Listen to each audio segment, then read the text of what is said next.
Hey YouTube Pipers, back again with another video in the Analogies of Faith series. And first, a little housekeeping. This is Doug with Michigan E-Piper, and got my Dr. Gabo Savoy, Grabo. I like Grabo, but I'm not sure what the proper spelling is, or pronunciation is, but enunciation. There we go. Got some Boswell Bearer blend in here, and this is really quickly growing on me. Good stuff. Fairly mellow, but foots the bill. Today, in our ongoing series, I guess you'd say, I wanted to talk a little bit about flint and steel, believe it or not. So one of my hobbies that I like to do is called Bushcraft. And for those of you who don't know, Bushcraft basically is you're out in the woods and you do as much as you can with as little as you can. Basically, you don't have much more than a knife and flint and steel. And a lot of guys that have flint and steel, in the movies they show a guy strikes some flint and steel and it starts to fire right up and they're good to go, but it's a little more complicated than that, sort of like pipe smoking. And so usually, it's show and tell day today, I got some stuff with me. Usually what happens is the guy has his steel, his flint, and some char cloth. And the purpose of the char cloth is to catch a spark so that when you're trying to start a fire, this will hold an ember. So you take your flint and your steel and you see there it caused a spark. So if I blow on that, it gets red hot and you can start a fire with it. Well, a lot of guys that are into bushcraft think that, that's the way they did it back in the day. When in actuality, it's not. Yes, there was flint and steel, and that's how they started fires, but cotton was kind of a precious commodity back then. So what they did was they used wood.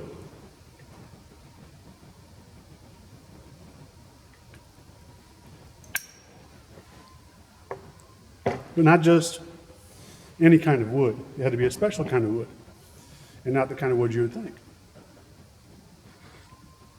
So the way you make char cloth is, you take a tin, like this old Altoids tin here, you throw some 100% cotton in it and you cook it. Basically you're cooking all the impurities out of it, but you leave it closed. And I know I'm going through this fast, guys, but I don't have a whole lot of time on this video card. But you cook it till everything's out of it except for the carbon. And that's what you end up with, is a piece of carbon. And so back in the day, when they couldn't afford all that cotton, they would use punk wood. Now, punk wood is basically, everybody did it as a kid if they ever went into the woods once or twice even. You kick an old stump and it falls apart, and that wood is really spongy, and it seems like it's always damp and you can't do much with it. Well, it's pretty worthless wood, right? But if you do the same thing with that wood as you do with the cotton, stick it in a tin, put it in a fire, and cook all the impurities out of it, you end up with a piece of carbon that's great for catching a spark. And that's what a lot of guys used back in the day for their life-saving warmth of a fire. Was they would char some wood before they went out on a trip. And they would have that as their fire starter. So one day I'm out in the woods, and I'm doing this, making a flint and steel fire, and sitting there looking at the fire, and I'm thinking to myself, how cool of an analogy is that? You can take this piece of wood that is no good. You can't build a house with it. You can't make a 2x4 out of it. You can't even carve a piece of anything out of it for decoration. But you take it, you put a little heat to it, and it becomes a life-saving piece of equipment for someone who's out in the woods like that. When I thought, that's how God works. I've seen so many times guys who are like, I can't go to church, I've never gone to church. I've done too much stuff, I've seen too much stuff, I've been around too much stuff in my life, there's no way. And that's what people get wrong, you know. I mean, it doesn't help, but there are some Christians out there that absolutely put the wrong impression out and make judgmental stares and comments and whatnot. But the bottom line is, you know, if you've never heard the phrase before, a hospital is not a museum for saints. It's a hospital for sinners.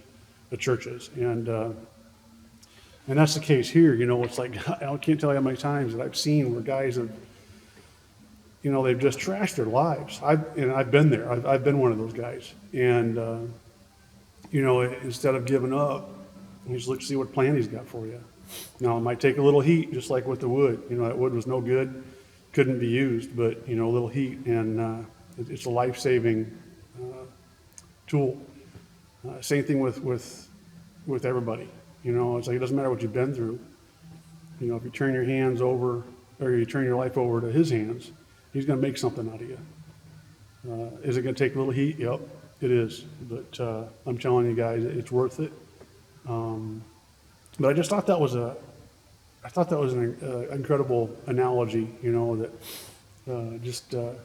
the things that we think are worthless, whether it be a punky piece of wood or somebody's life, God can do so much with that stuff and with those people. And again, you know, I had a stretch of my life where I was one of those people, and thank God by His grace, I am where I am today, which is a happily married man that hopefully is making an impact on the world for His glory. So anyway, I thought I'd share that with you guys today. Thought that was a pretty cool analogy.